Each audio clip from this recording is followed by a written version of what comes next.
Hello everyone, I hope आप सभी अच्छे होंगे। कॉमर्स मिनी डोज चैनल पे आप सभी का हार्दिक स्वागत है। मैं मनाली जैन आपको फाइनेंशियल अकाउंटिंग की सीरीज दिखा रही थी, जिसमें हमने अब तक जनरल, लेजर, ट्रायल बैलेंस और फाइनल अकाउंट देखे थे। लास्ट लेक्चर में मैंने बताया था कि फाइनल अकाउंट में ट्रेडिंग अकाउंट, P&L अकाउंट और बैलेंस शीट प्रिपेयर करते हैं और उसमें कुछ एडजस्टमेंट भी आते हैं। अब हम एडजस्टमेंट के बारे में देखेंगे। तो आज हम क्लोजिंग स्टॉक का एडजस्टमेंट देखने के पहले ये देखेंगे कि आपने मोस्टली देखा होगा कि जो क्लोजिंग स्टॉक होता है वो 99% आपके ट्रायल बैलेंस में कभी शो नहीं होता है, बल्कि वो एक एडजस्टमेंट की तरह दिया हुआ होता है। और कभी बार 1% के केस में अगर वो दिया भी होता है तो वो कैसे आता है, क्यों आता है, आइए चलिए जानते हैं। आज का टॉपिक तो आप लोगों ने देखा ही होगा, क्या है, why does closing stock not appear in trial balance. आपको ये जानना है कि व्हाई, क्यों नहीं आता है आपका ट्रायल बैलेंस के अंदर। ठीक है, तो इसको समझने के पहले मैं आपको एक बार कैश का अकाउंट बताऊंगी। कैश के अकाउंट के थ्रू हम जानेंगे कि इसमें और अकाउंट में क्या अंतर है। देखिए, आप कैश अकाउंट जब भी प्रिपेयर करते हैं, कैश का लेजर, तो नॉर्मली यहाँ मैं रफली आपको बता रही हूँ, हमने पहले लेजर प्रिपेयर की है। ठीक है, ये मेरा पर्टिकुलर, ये मेरा अमाउंट, ये मेरा पर्टिकुलर, ये मेरा अमाउंट था। ठीक है, अब हम यहाँ पर देखेंगे क्या हो रहा है। हम यहाँ देखेंगे कि मान लीजिए मेरा एक्सपेंसेस हुआ है ना, तो मैं क्या लिख देती हूँ, बाय एक्सपेंसेस।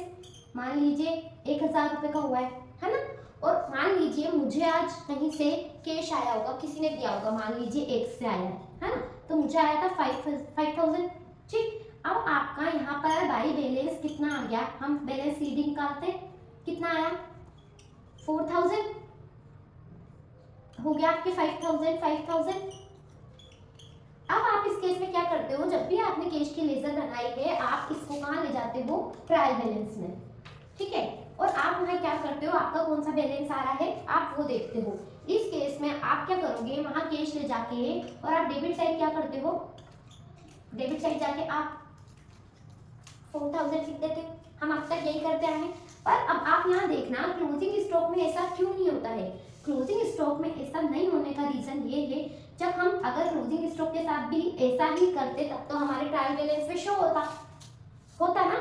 फिर अब हम देखते हैं क्लोजिंग स्टॉक के केस में ऐसा क्यों नहीं होता है। आप देखिए, जब भी आपको स्टॉक मिलता है ओपनिंग, तब तक तो ठीक है, पर आप उस माल को बेचते हो, खरीदते हो, आप कितने सारे ट्रांजेक्शन करते रहते हैं। इस बीच क्या होता है, आपका कहीं भी अकाउंट का ये नाम नहीं आता है, इससे कोई ट्रांजेक्शन नहीं होता है। मान लीजिए मैंने परचेज करी, तो मैं क्या एंट्री करती हूँ, परचेज डेबिट, और कैश किए तो कैश। यही मैं देखो सेल करती हूँ तो क्या करती हूँ, cash account debit to sale account. मान लीजिए अब यहाँ पर माल आ रहा है, जा रहा है, तो इन दोनों का जो डिफरेंस हो रहा है, मान लो मैंने 10,000 रुपए का माल परचेज किया और मैंने 8,000 रुपए का सेल कर दिया, तो अभी तो आपको पता लग रहा है कि 2,000 रुपए मेरा बच रहा है, 2,000 का माल मेरे पास है। पर ये हम कैसे पता कर सकते हैं, क्योंकि यहाँ हमने प्रॉफिट भी इंक्लूड किया होगा साथ में। ऐसे केस में हम सिर्फ इस लेजर से पता नहीं कर सकते, इसलिए आपने किसी भी बिजनेस में आपने देखा होगा, स्टॉक रजिस्टर नाम का एक रजिस्टर रखते हैं, या फिर आप फिजिकल में जाके स्टॉक जो आपके पास मटेरियल है उसको काउंट करते हैं। किसी भी बिजनेसमैन के पास दो मेथड होते हैं, या तो वो स्टॉक रजिस्टर रख ले जहां वो कितना आ रहा है, कितना जा रहा है मेंटेन कर ले, या फिर वो फिजिकल में जाके काउंट करे कितना सामान है, कितना गया है। तो इस केस में हम पता नहीं कर सकते हैं कि हमारे लेजर में ये तो परचेज हो रहा है, ये तो सेल हो रहा। अब यहाँ आप ये तो परचेज के केस में दिखा दोगे, तो परचेज का लेजर बना के आप डेबिट पे शो कर दोगे, यहीं आप सेल का अकाउंट ट्रायल बैलेंस में दिखा के क्रेडिट तरफ लिख दोगे। पर क्लोजिंग स्टॉक का क्या होगा, ये ट्रांजेक्शन भी तो क्लोजिंग स्टॉक से कहीं ना कहीं रिलेशन रख रहे हैं ना। इस केस में हम क्या करते हैं, क्लोजिंग स्टॉक के लिए एक एंट्री पास करते हैं। आपने देखा होगा क्लोजिंग स्टॉक के लिए हम क्या एंट्री पास करते हैं, मैं आपको यहाँ दिखाती हूँ। Closing stock account debit to trading account दिखाते हैं हम ये क्यों दिखाते हैं, क्योंकि हम ये ट्रायल बैलेंस बनाने के बाद जब हम फाइनल अकाउंट बनाते हैं, हम ये प्रोसेस जब करते हैं, तो इस केस में हम यहाँ पे से ट्रेडिंग अकाउंट के अंदर शो करते हैं। तो आई होप आपको समझ में आया होगा कि इस मेथड की तरह हम इसके साथ ऐसा क्यों नहीं कर सकते हैं। दूसरा आपको समझ में आया होगा कि हम क्लोजिंग को ट्रेडिंग के अंदर शो क्यों करते हैं। ट्रायल बैलेंस कब बनता है हमारा, हम जर्नल बना लेते हैं, लेजर बना लेते हैं, इस टाइप से उन लेजर के अमाउंट को हम ट्रायल बैलेंस के अंदर ले जाते हैं। ट्रायल बैलेंस के अंदर ले जाने के बाद हम उनसे फाइनल अकाउंट प्रिपेयर करते हैं। बट यहाँ जब हमारा कोई लेजर ही नहीं है, कोई अकाउंट का पूरा ट्रांजेक्शन नहीं इन्वॉल्व है, इस केस में हम क्या करेंगे, फाइनल अकाउंट बनाने के टाइम का जब हम ट्रायल बैलेंस बना चुके हैं और हम फाइनल अकाउंट प्रिपेयर कर रहे हैं, तो हम उस टाइम क्लोजिंग स्टॉक की ये एंट्री पास करेंगे। और इसका अमाउंट कहाँ से लाएंगे, या तो हम फिजिकली काउंट करेंगे या फिर हम देखेंगे स्टॉक रजिस्टर के थ्रू। ऐसे केस में आप कहाँ शो करोगे इसको, ट्रेडिंग अकाउंट पे, ठीक है।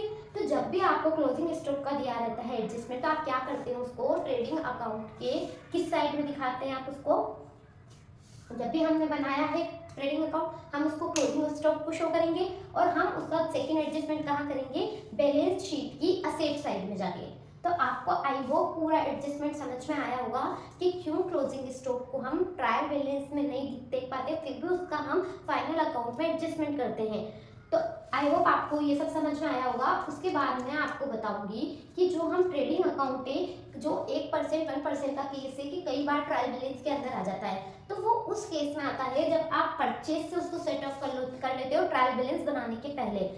नेक्स्ट मेथड समझना, आप क्या करोगे, आप फर्स्ट तो आपको समझ में आया है कि आपने क्या किया है, आपका ट्रायल बैलेंस बन गया और आपने एक एंट्री पास करी है, closing account debit to trading account, ठीक है। यहाँ तक तो आपको समझ में आया है। हम क्या करेंगे, ट्रेडिंग अकाउंट के अंदर और बैलेंस शीट के साथ एडजस्टमेंट कर देंगे।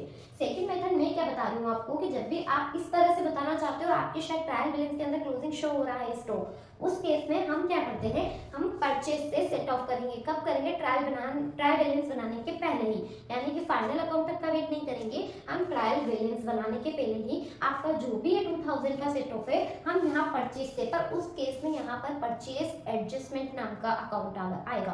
तो आई होप आप सभी को ये समझ में आया होगा कि हम कब ट्रायल बैलेंस का क्लोजिंग स्टॉक शो करते हैं और किस कभी वजह से ट्रायल बैलेंस के अंदर ये शो नहीं होता है। अगर आपको वीडियो अच्छी लगी हो तो please like comment and share कीजिएगा। अब हम नेक्स्ट लेक्चर में देखेंगे कि हम और कौन कौन से एडजस्टमेंट करते हैं और उनका क्या इफेक्ट आता है। Thank you.